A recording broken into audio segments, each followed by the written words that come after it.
My name is Clara. I am 31 years old, and this is the story of how I lost myself in someone else's world. Before I met Lucas, I believed in quiet love. I wanted a simple life with someone kind and honest. I didn't need big romance or dramatic promises. I just wanted a home filled with peace. When I met Lucas, I thought I had finally found that kind of love. He didn't talk much, but he made me feel calm. He seemed careful and respectful. I liked how quiet he was. He didn't try to impress anyone. He simply helped where help was needed. We met at a town shelter after a storm damaged many homes. I had joined a group of volunteers. Lucas was already there, working on a broken window. He had strong hands and a serious face. He worked without stopping, and he didn't say much. But when I handed him a box of nails, he looked at me and smiled. That small moment stayed with me. We started spending more time together. After the work was done, we would sit and talk. Sometimes we didn't talk at all, and that was fine. He told me he had been in the army. He didn't tell me much more. I guessed something painful had happened. I didn't ask questions. I wanted to respect his silence. After a few months, I was spending most weekends at his house. It was small and quiet, full of wooden furniture and soft light. He had built some of the shelves himself. Everything smelled like pine and fresh air. I started to feel at home there, and slowly I moved in. We didn't talk about it. I just brought more clothes, more books, more of my things. We fell into a routine. He made coffee in the morning. I folded laundry while he read. We ate simple dinners. There was nothing exciting, but I thought it was enough. I thought I was happy. Then things began to change. It started with small things. Lucas began checking the locks several times before bed. He closed the curtains tightly, even during the day. Sometimes I woke up and found him standing at the window looking outside. When I asked if something was wrong, he said he was just being careful. He smiled, but his face looked tired. He started listening to a small radio in the hallway. It wasn't on, but he said he was waiting for something. He didn't explain what. He just sat there for hours, holding it. Later, he told me he had heard a voice. I didn't know what to say. I wanted to believe he was just stressed. I told myself it was nothing serious. But over time, the strange moments grew stronger. One day, he stood in the cold garden without shoes or a coat. He stared at the sky and didn't answer when I spoke. Another night, he said someone was trying to watch us through the walls. I tried to calm him down. He said he was keeping us safe. He began staying awake all night. He walked through the house, checking doors and windows. I started to feel nervous around him. He was still kind to me, but something felt different. Sometimes he would look at me like he didn't know who I was. Other times, he held my hand and told me to trust him, even if I didn't understand. One night, I found an old medicine bottle in a drawer. It had Lucas's name on it, but the label was faded. I didn't know what the medicine was for. I searched online and discovered it was for a mental condition. I didn't know what to do.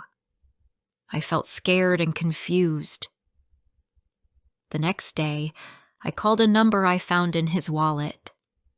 It belonged to his brother. I had never spoken to him before. I told him what had been happening. He was quiet for a moment.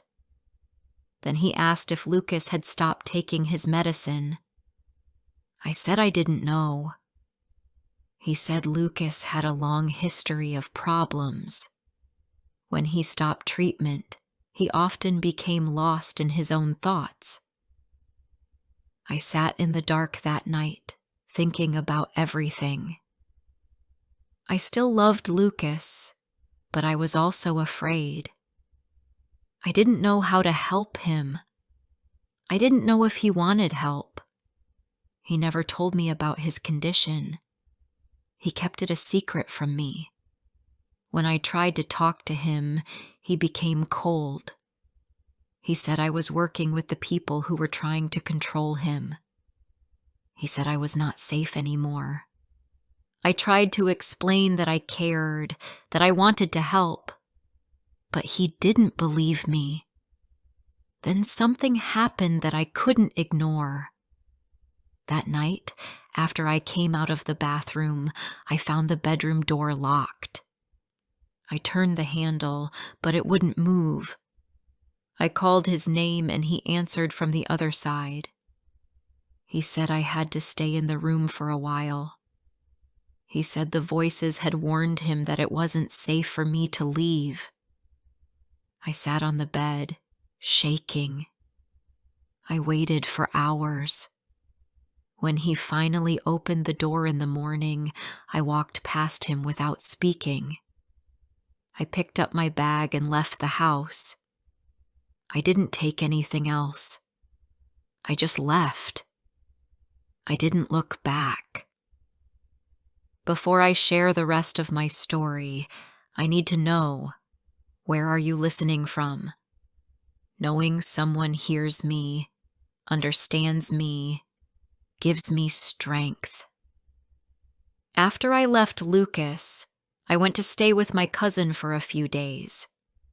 Her name is Layla, and she lives in the city. We weren't very close before, but when I called her, she told me to come right away. She didn't ask many questions. She just gave me the spare key and said I could stay as long as I needed. I was thankful for that. I didn't have the strength to explain everything yet.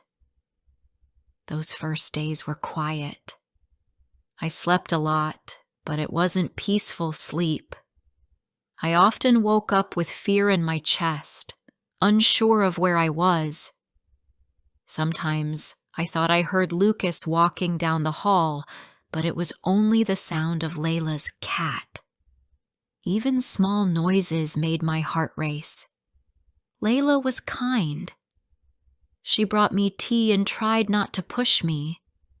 When I was ready to talk, I told her what had happened. I didn't tell her everything at once, just small pieces. At first, she was shocked. Then she grew quiet. She said she was glad I left when I did. She said she had noticed something strange about Lucas the one time she met him. I started looking for work in the city. I wanted something part-time, something quiet. I found a small job at a bookstore not far from Layla's apartment. The manager was friendly, and the hours were short. The place smelled like old paper and coffee. It felt safe. For the first time in months, I felt like I could breathe. I didn't hear from Lucas. Not at first. I had blocked his number. I deleted my social media accounts. I was afraid he would find me, but part of me also wondered if he was okay. That was the hard part. I still cared about him, even after everything. Love doesn't turn off like a switch. Sometimes I hated myself for missing him. Other times, I felt guilty for leaving. One afternoon, while I was arranging books, I saw someone who looked like him outside the store. My whole body froze. I stopped breathing. But when the man turned around, it wasn't Lucas. I felt silly for being so scared, but the fear stayed with me for hours. At night, I began writing in a notebook. I wrote down what had happened, every detail I could remember. I thought it might help me understand things better. I wanted to know why I had stayed so long, even after the warning signs. I wanted to know how I had lost my own voice inside that house. Writing helped. Slowly, I began to feel stronger. I remembered who I was before Lucas. I used to laugh more. I used to make plans for the future. I used to feel sure about my choices. I missed that version of myself. One evening, Layla and I went for a walk in the park. It was early spring, and the air was still cold. She asked me if I had thought about therapy. I told her I wasn't ready. She nodded. Then she said something that stayed with me. She said, "You were strong enough to leave. That means you're strong enough to heal." After that night, I started doing small things to take care of myself. I cooked dinner once a week. I started reading again. I called an old friend and told her where I was. I didn't talk about Lucas, but it felt good to hear a familiar voice. Each small step felt like a part of me was coming back. Then, one morning, I received a letter. It didn't have a name on the envelope. Inside, there was a short note. It said only this: "I'm sorry. I hope you're okay." There was no signature, but I knew who it was from. I stared at the paper for a long time. I didn't know how to feel. Part of me was angry. Part of me wanted to cry. And part of me still missed him. I folded the letter and put it away. I didn't write back. I didn't want to open that door again. A few weeks later, I learned through Ben that Lucas had been admitted to a hospital. He was getting treatment again. He was safe. That was all I needed to know. I didn't ask for more. Months passed. I moved into a small apartment of my own. It wasn't big, but it was mine. I painted the walls soft green and bought new bed sheets. I kept fresh flowers by the window. The light came in every morning, and I started to feel okay waking up alone. One day, I went to a cafe near my bookstore. It was quiet, with soft music playing in the background. A man sat at the table next to mine, reading a book I had loved years ago. We started talking. His name was Elias.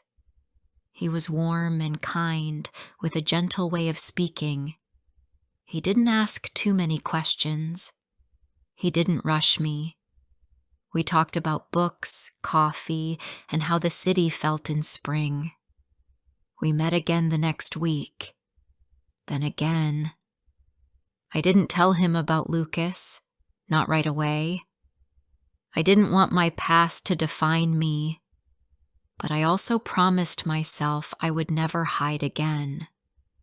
So one day, when we were walking home, I told him.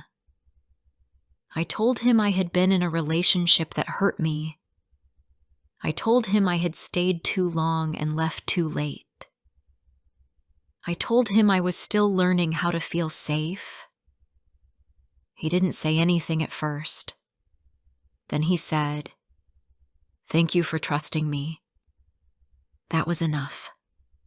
I don't know what the future holds. I still have days when I feel afraid.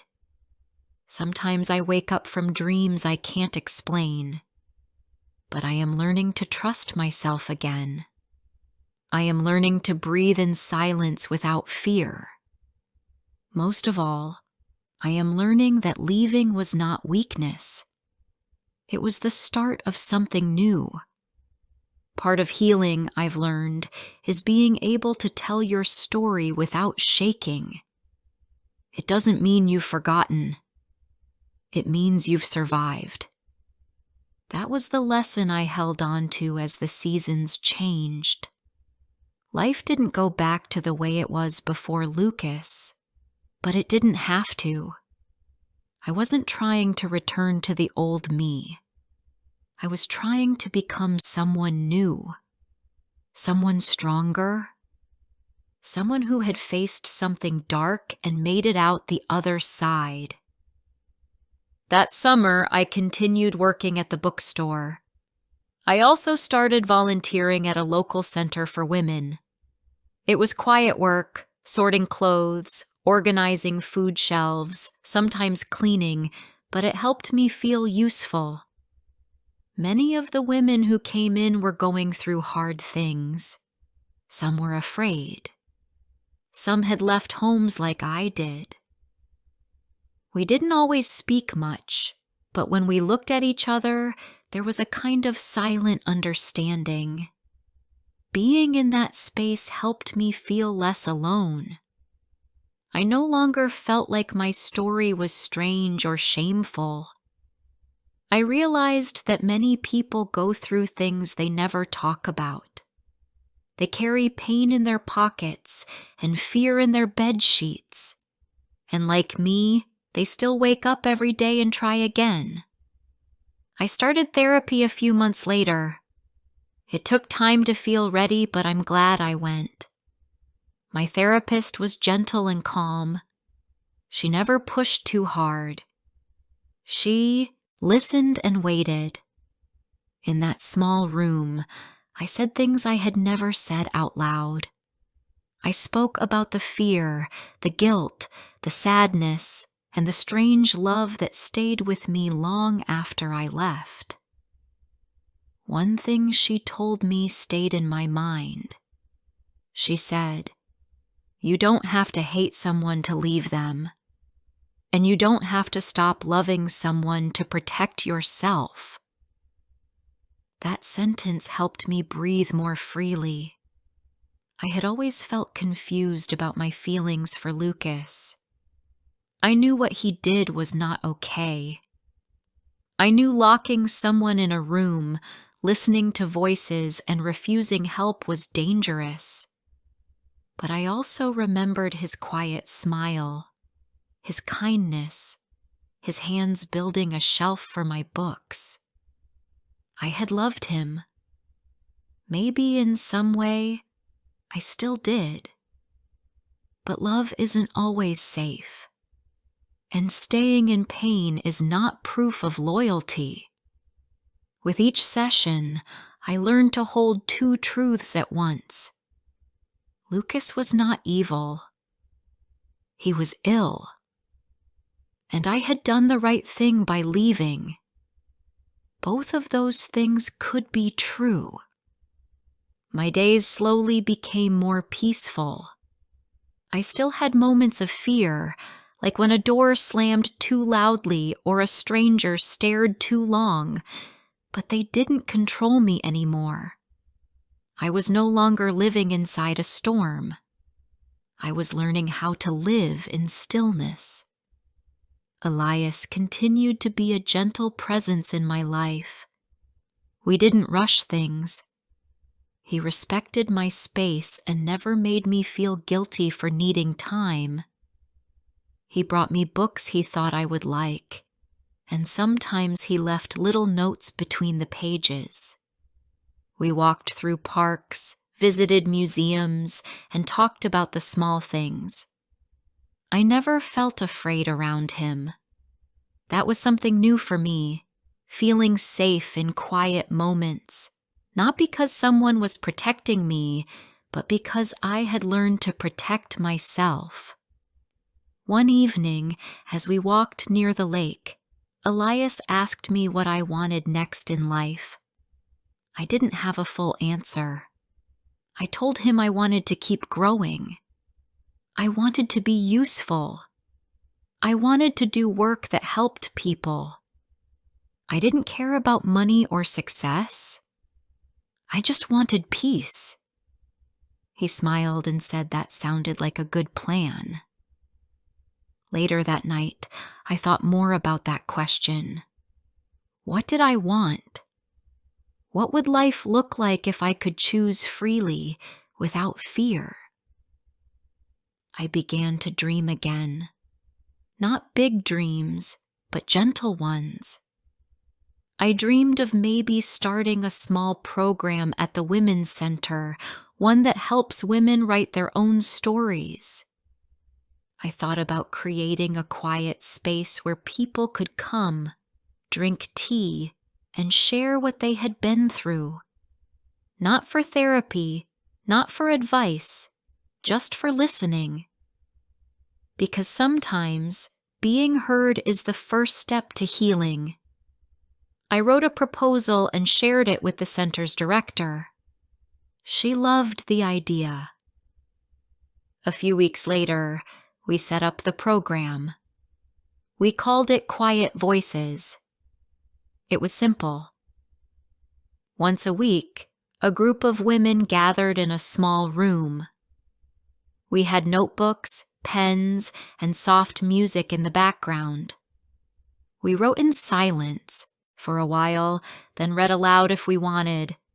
There were no rules, no pressure, just space. The first time I shared my story out loud, my hands were shaking. But the women in the room didn't look at me with pity. They looked at me with respect. One woman reached out and held my hand. She said, "Thank you." That was brave. I didn't cry that night, but I did cry later, alone in my room. Not because I was sad, because I felt proud. I had turned something painful into something meaningful. My story was no longer a secret I carried alone. It had become a light for someone else. Elias came to one of the center's small events a few months later. He met some of the women and listened as we shared poems and small pieces of writing. Afterward, he told me he was proud of me. I believed him. I felt proud of myself, too. Around that time, I received a second letter. Like the first, it had no name. The handwriting was familiar. The words were softer this time. They spoke about regret and change. They said thank you for the time we had shared and apologized again for the harm. The letter ended with a wish that I live a good life, full of calm and light. I didn't write back. I didn't need to. But I no longer felt afraid. I folded the letter and placed it inside my notebook, between pages I had written about forgiveness. That fall, I moved into a new apartment. It had bigger windows and more plants. I painted one wall light yellow. On another, I hung a photo of the lake where Elias and I liked to walk. The space felt like mine. Every time I opened the door, I felt a sense of peace. It was not perfect, but it was safe. One morning, I stood by the window with my tea and watched the leaves fall. I thought about where I had been 1 year earlier. I thought about the girl who sat on a bed behind a locked door, scared and unsure of how she would ever get out. I wanted to tell her something. I wanted to tell her she was going to be okay.